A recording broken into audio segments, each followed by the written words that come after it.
They all knew my husband was sleeping with my sister. At our beach house reunion, they toasted to modern love. I smiled, served drinks laced subtly. Hours later, they awoke groggy, cuffed to pool chairs. My lawyer arrived. Ownership papers signed. Betray me once. Enjoy early retirement. From everything. They all knew my husband was sleeping with my sister. At our beach house reunion, they toasted to modern love. I smiled, served drinks laced subtly. Hours later, they awoke groggy, cuffed to pool chairs. My lawyer arrived. Ownership paper signed. Betray me once. Enjoy early retirement. From everything to modern love. Ryan raised his glass, his eyes darting between my husband Brandon and my sister Lydia. The others joined in, glasses clinking as uncomfortable laughter rippled through our family gathering. I smiled and nodded, filling everyone's glasses with more wine. They didn't know I already knew. My name is Megan Matthews, a therapist who specializes in marriage counseling. Ironic, isn't it? I help others save their marriages while mine crumbles beneath my feet. But tonight in this moment, I made a decision that would change everything. It started 3 months ago. I was hosting a dinner party for Brandon's promotion at the law firm. Serving dessert in the dining room, I stepped back into the kitchen to grab the coffee when I heard Jessica and Daniel, my in-laws, whispering by the pantry. "Do you think she suspects anything?" Jessica's voice was barely audible. Daniel shook his head. "Brandon says she's clueless. Too busy with her patients to notice. It's been going on for 6 months now. With her own sister. I don't know how much longer I can pretend everything's normal when Megan and Lydia are in the same room." The cheesecake platter nearly slipped from my hands. I steadied myself against the counter, my world spinning off its axis. My husband and my sister? For 6 months. And my in-laws knew? I slipped back to the dining room, my therapist mask firmly in place. Years of listening to people's darkest secrets had taught me how to compartmentalize. I served coffee with steady hands while my heart shattered into 1,000 pieces. That night after everyone left, I checked Brandon's phone while he showered. He never locked it. Why would he need to? I was the trusting wife after all. The text messages between him and Lydia went back months. "Miss you already. Last night was incredible. When can we tell her? I'm tired of sneaking around." My sister. My own flesh and blood. The person who held my hand at our parents' funeral. The maid of honor at my wedding. I deleted the message thread and placed the phone exactly where I found it. Brandon never knew I had seen it. Over the following weeks, I became a detective in my own life. I started noticing things I'd been blind to before. How Ashley, my brother-in-law Ryan's wife, would touch my arm sympathetically at family gatherings. How Chris and Amanda, my sister-in-law and her husband, exchanged knowing glances whenever Brandon volunteered to pick Lydia up for family events. At my niece's birthday party, I arrived late after picking up the cake. Walking into the living room, I caught Aunt Lillian watching Brandon and Lydia by the punch bowl. They stood too close, their fingers brushing as they reached for cups. When Lillian saw me, she quickly looked away, shame coloring her wrinkled cheeks. They all knew. Every single one of them. I became obsessed with collecting evidence. One Tuesday evening, Brandon said he was working late on a case. "Don't wait up," he texted. "Might be midnight before I'm home." Instead of going to sleep, I drove to his office building. His car wasn't in the parking lot. On a hunch, I drove past Lydia's condo. Brandon's BMW sat in the visitor spot. I didn't confront them. Not then. I drove home, poured myself a glass of wine and began planning. The next week, while putting away Brandon's dry cleaning, I found hotel receipts in his jacket pocket. The Harbor View, downtown. 3 different dates, all nights he claimed to be working late. Room service charges for 2 champagne strawberries, chocolate-covered cherries. Lydia's favorites. That night at dinner, Brandon mentioned his mother had suggested a family reunion at our beach house the following month. "Everyone's coming," he said, not meeting my eyes. "Even Lydia." I watched him carefully as I sipped my wine. "That sounds wonderful. It's been too long since we've all been together." Relief washed over his face. He hadn't expected me to agree so readily. "I was thinking we could host it properly," I continued. "Good food, signature cocktails. Really make it special." Brandon smiled, reaching for my hand across the table. "You're the best, you know that? Not many wives would be so enthusiastic about hosting their in-laws for a whole weekend. If only he knew what I was actually enthusiastic about." The next day I called Michael Levinson, a former client who specialized in property law and divorce cases. We met for coffee at a place across town where no one would recognize us. "What you're describing is technically legal," he said after I outlined my plan. "Unusual but legal. I can have the papers drawn up within the week." I also visited my doctor, explaining that I needed something for anxiety that wouldn't interact with alcohol. She prescribed a mild sedative, warning me about the drowsiness it might cause. Perfect. As the beach house weekend approached, I practiced making different cocktails, testing various combinations to mask any taste of the sedative. I experimented with doses, making sure they would cause grogginess but nothing dangerous. At our regular Sunday brunch, I watched my in-laws, brother-in-law, sister-in-law, and Brandon's aunt all interact with each other, their silent complicity in Brandon and Lydia's affair evident in every glance, every carefully worded comment, every subject change when I entered the room. "I can't wait for our beach weekend," Ashley said, squeezing my hand. "It'll be so good for all of us to be together." I smiled warmly. "Yes, it will. I'm preparing something special for everyone." The night before we left for the beach house, I packed the sedatives, the legal documents Michael had prepared, and enough rope to secure 8 adults to pool chairs. I also packed my best cocktail glasses, premium liquor, and Brandon's favorite appetizers. Every good therapist knows that healing sometimes requires confrontation. Every betrayed wife knows that justice demands action. They all knew my husband was sleeping with my sister. Soon they would all know exactly what happens when you betray Megan Matthews. The morning after my decision, my phone chimed with a group text. I was sitting at our kitchen island sipping coffee and reviewing patient files when the message from Jessica appeared on my screen. "Family reunion at the beach house next month. Been too long since we've all been together. Brandon and Megan, would you host? The place needs some Matthews family love." I stared at the text, my coffee cooling beside me. The beach house, Brandon's grandfather's legacy to us, had always been my sanctuary. 3 bedrooms overlooking the Atlantic wraparound porch, perfect for morning meditation, and a pool area secluded enough for private conversations or confessions. Before I could respond, my phone lit up with more messages. Lydia's came first. "Count me in. I've missed our beach weekends." Then Daniel. "Great idea, honey. We're due for some family time." Ryan and Ashley. "We're there. Need us to bring anything." Chris and Amanda. "Wouldn't miss it." Aunt Lillian. "These old bones could use some ocean air." I placed my phone face down on the counter, my mind racing. The timing was almost too perfect. I'd been considering various scenarios for confrontation, but nothing this comprehensive. Here was an opportunity to address everyone at once. In a controlled environment.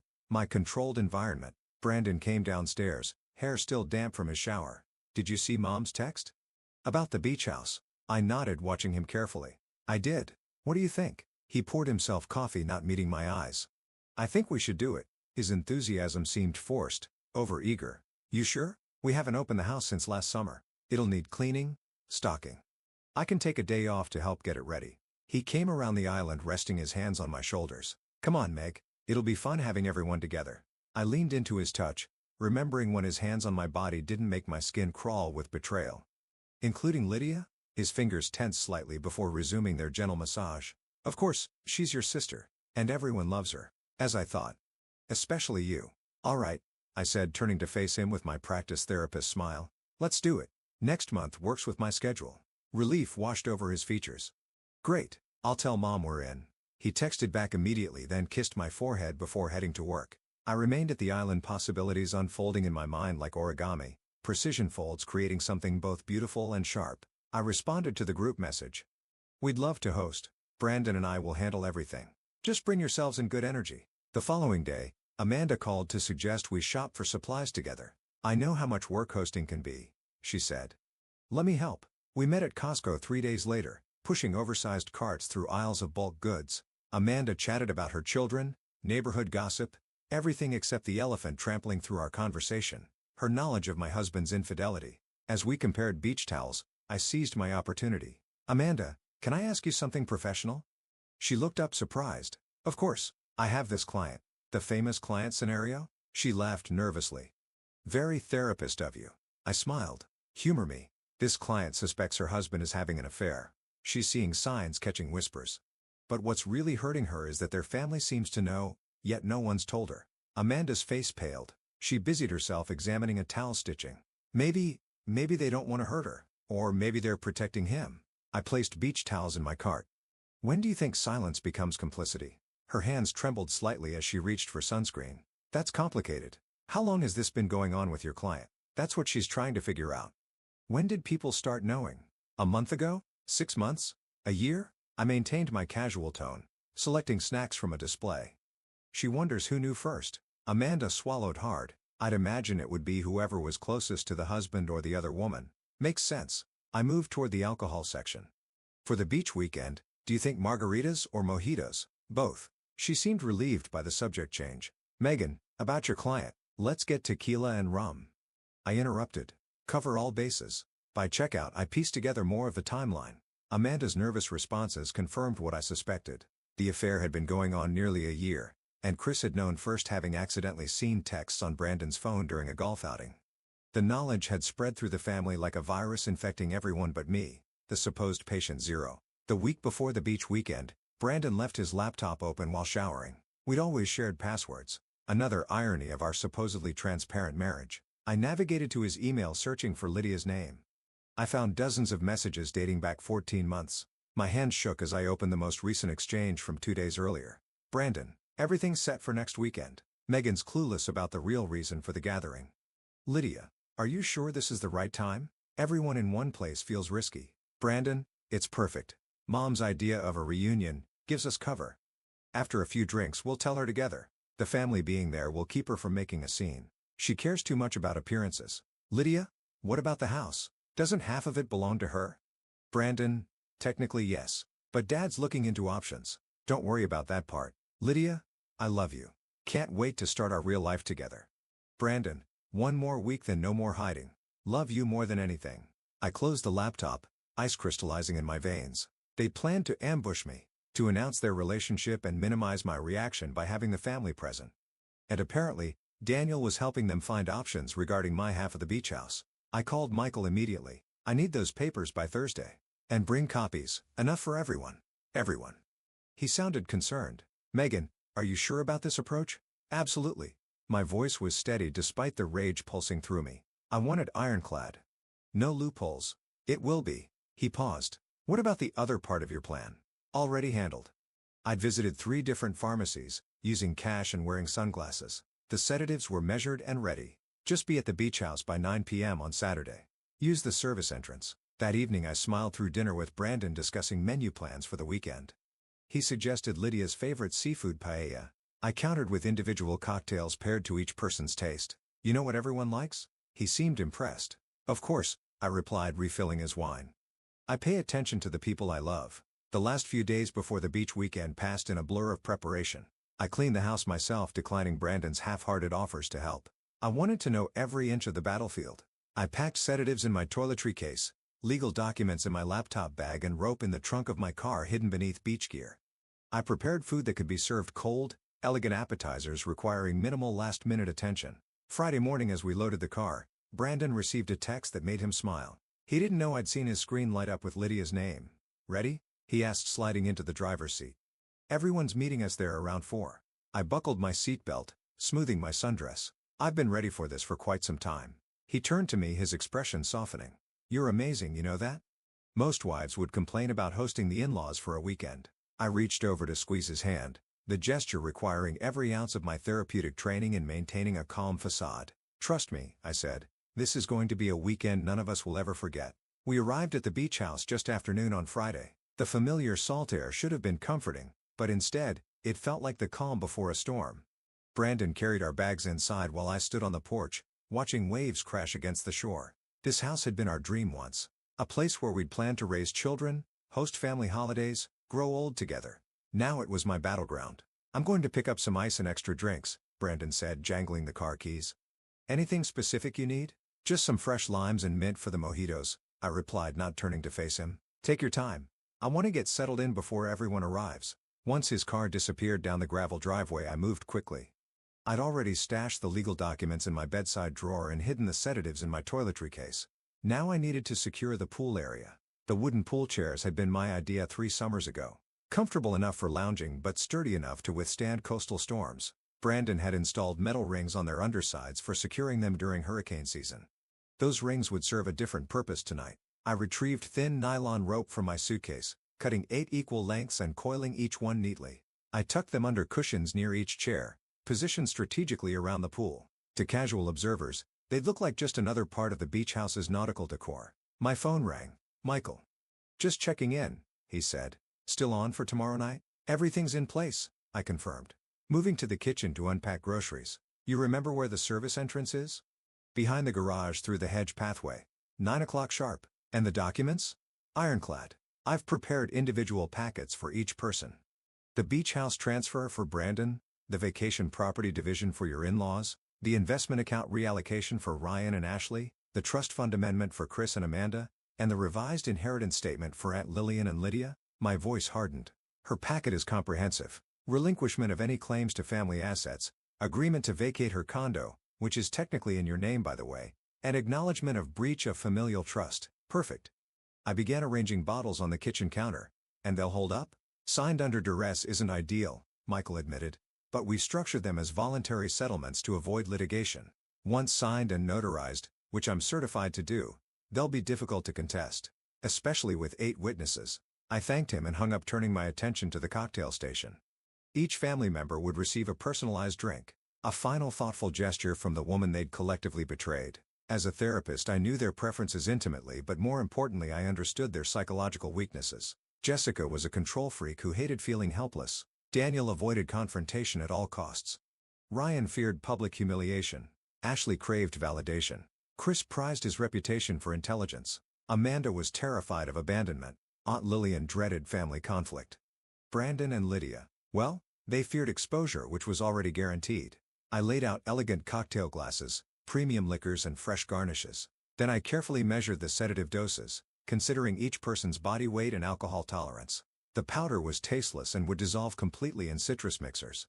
I tested it on myself in smaller doses to confirm its effects. Gradual drowsiness rather than sudden unconsciousness. Brandon returned with ice and additional supplies. Everyone's on their way. Ryan and Ashley hit traffic but should be here in an hour.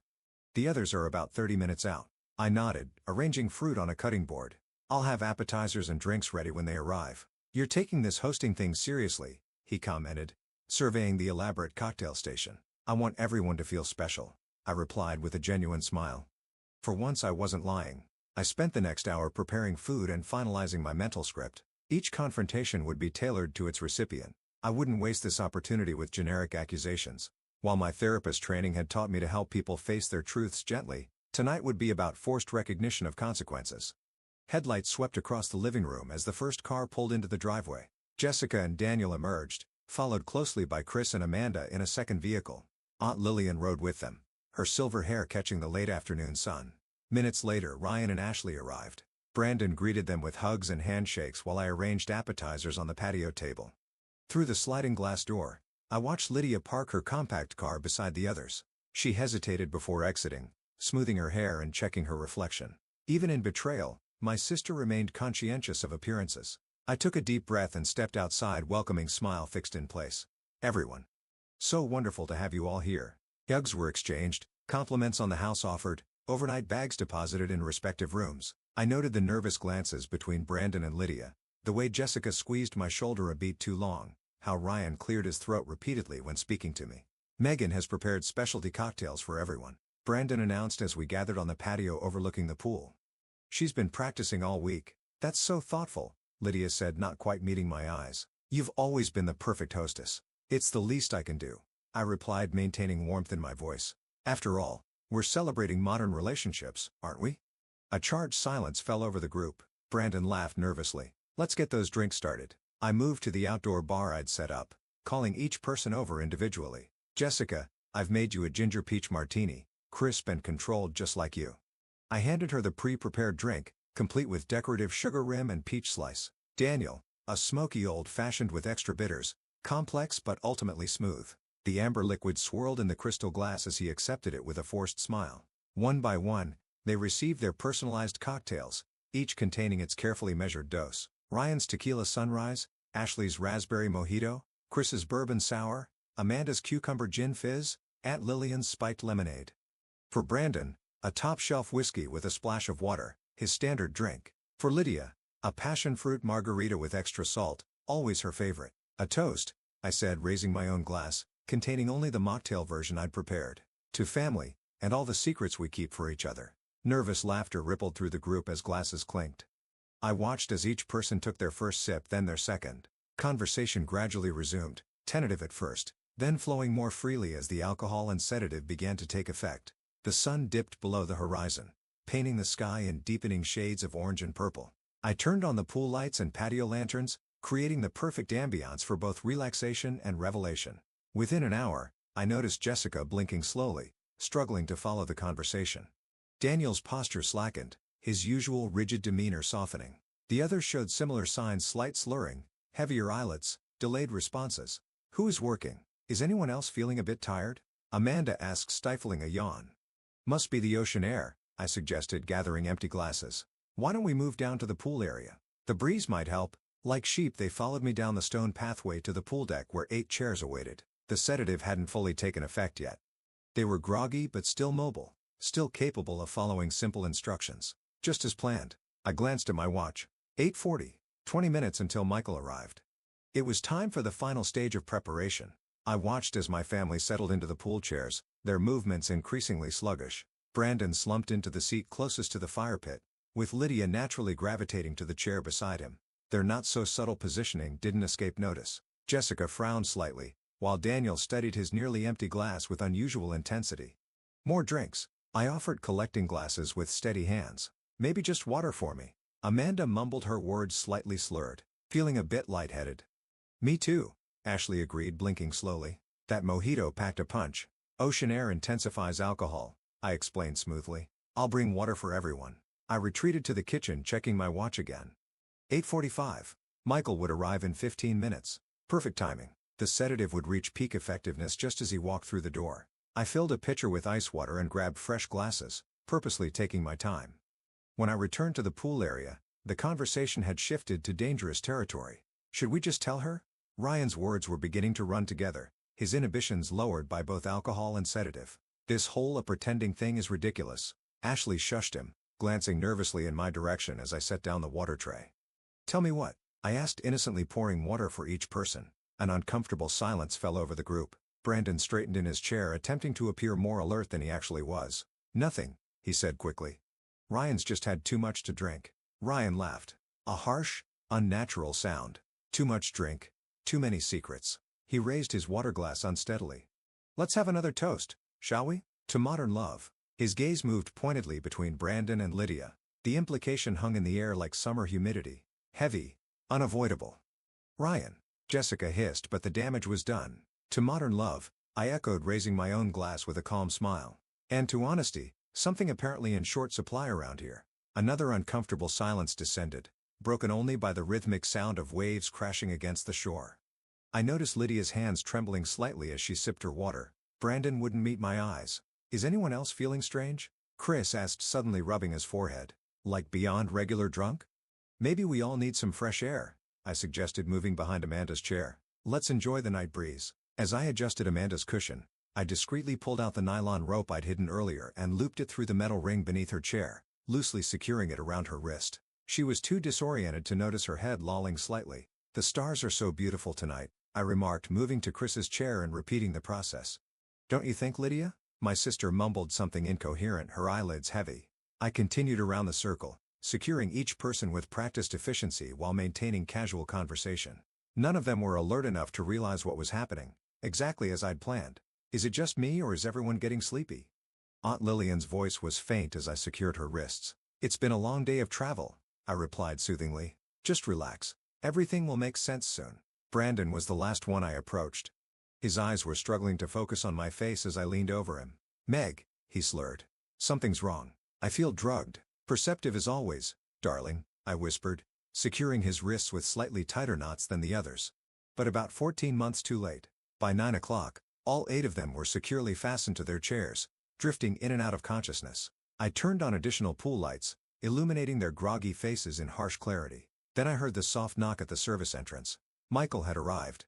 I let him in, leading him through the house to the pool area. He surveyed the scene with professional detachment, though I caught the slight widening of his eyes. Everything as discussed? He asked quietly, setting his briefcase on a side table. Exactly as planned, I confirmed.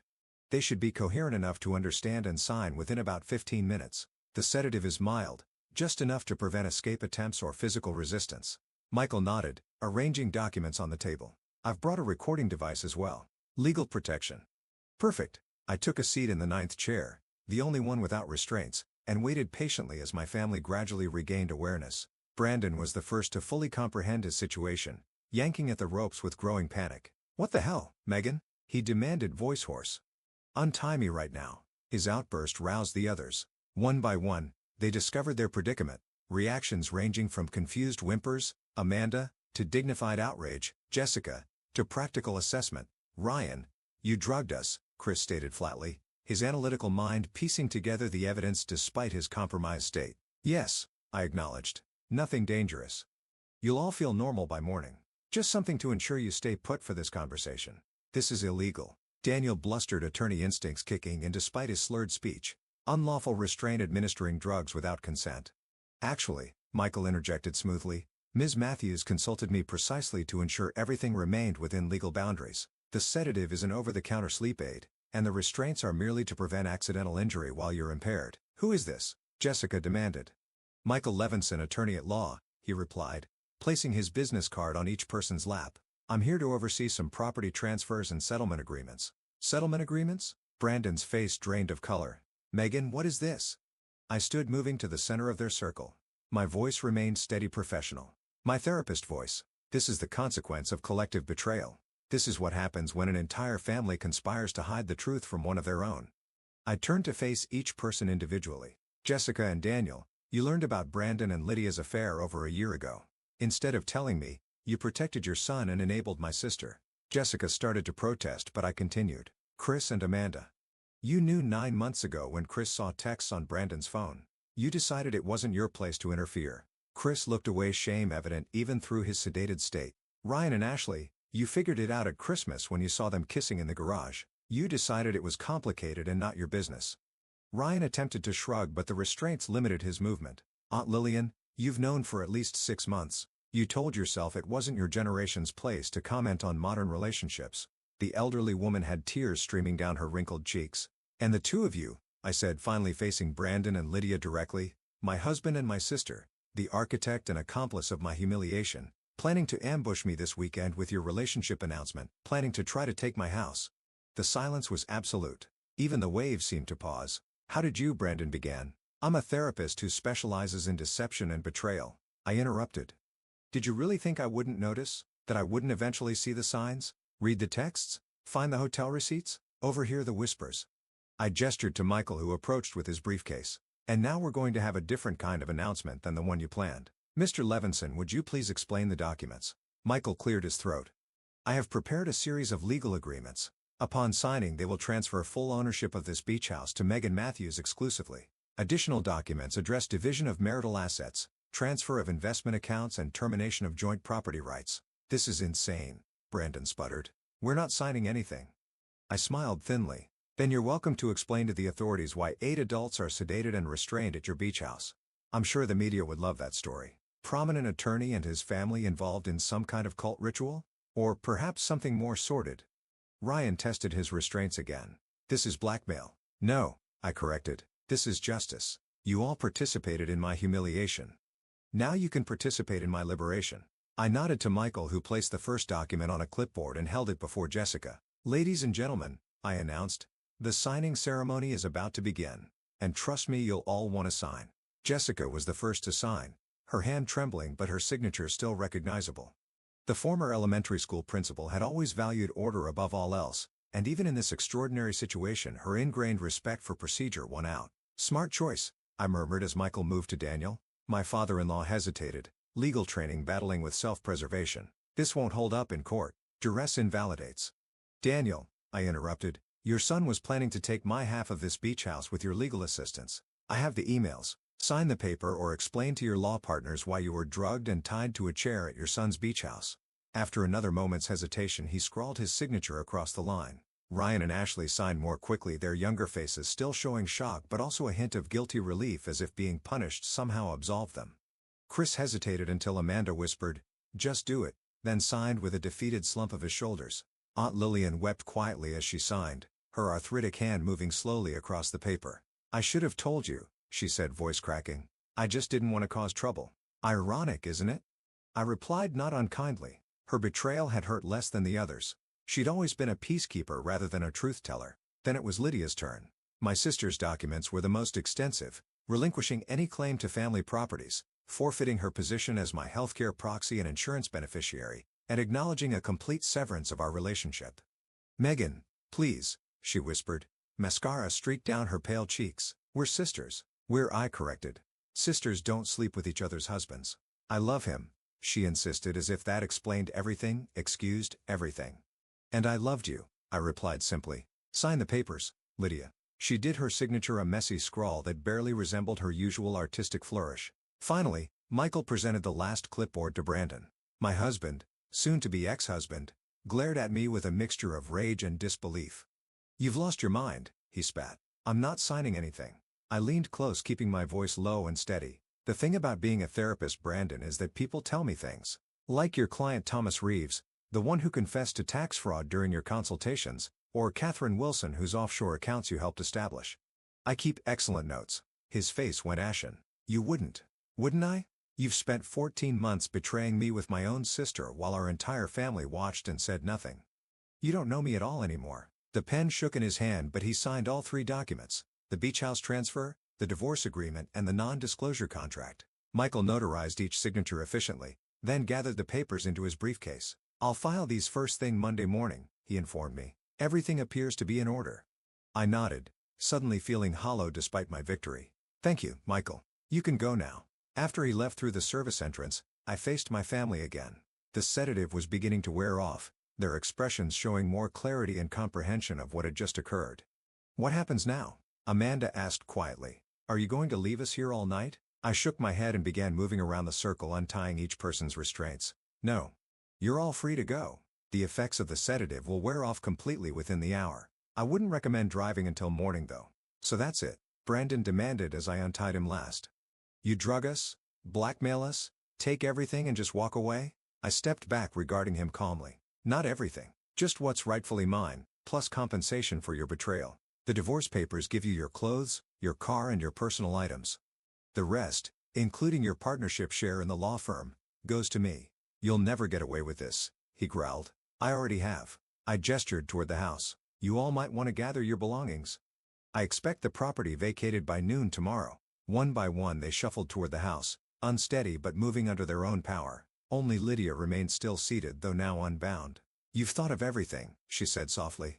The perfect revenge. Not revenge, I corrected. Justice. There's a difference. Will you ever forgive me? I considered her question seriously. No, I finally answered, but I will forget you, which is a mercy you don't deserve. She nodded, tears flowing freely, and followed the others inside. I remained by the pool watching moonlight dance across the water's surface. For the first time in 14 months I felt like I could breathe fully.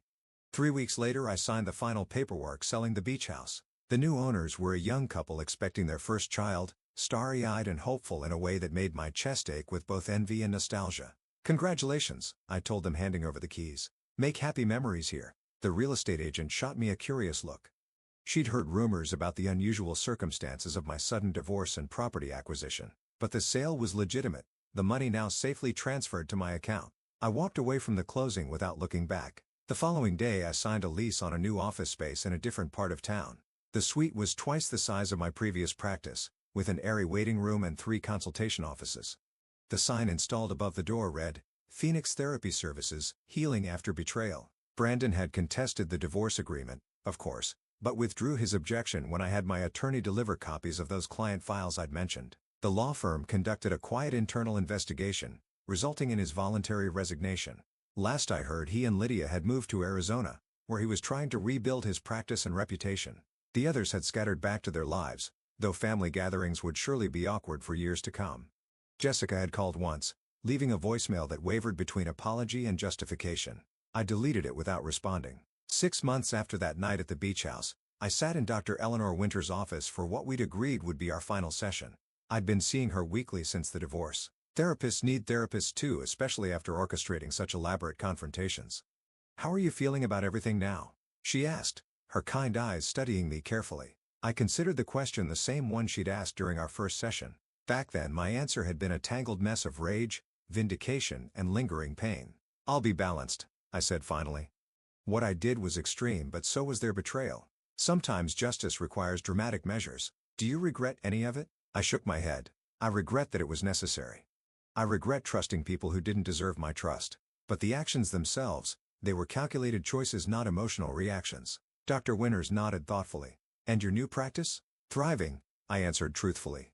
Turns out there's no shortage of people dealing with betrayal. I understand them in ways other therapists can't. Because you've been there. Because I've been there. Survived it and reclaimed my power, I corrected. That's what I offer them. Not just sympathy but a pathway forward. As I left her office for the last time, stepping into the bright afternoon sunlight, I realized something significant had shifted within me. The beach house weekend hadn't just been about punishing those who betrayed me, it had been about reclaiming myself from the ashes of their deception. My phone chimed with a calendar alert. My first afternoon client, a woman whose husband and best friend had been having an affair for years while their social circle looked the other way. I smiled slightly, thinking of the guidance I could offer from my unique perspective. Some might call what I did to my family revenge. Others might label it justice. The line between the two is often philosophical rather than practical. What matters is that I walked through fire and emerged stronger, wiser, and finally free. They all knew my husband was sleeping with my sister, and they all paid the price for their silence. As for me, I'd paid mine through humiliation and betrayal. Now it was time to build something new from the ruins of what came before. A life without secrets, without lies, and without those who had proven themselves unworthy of my trust.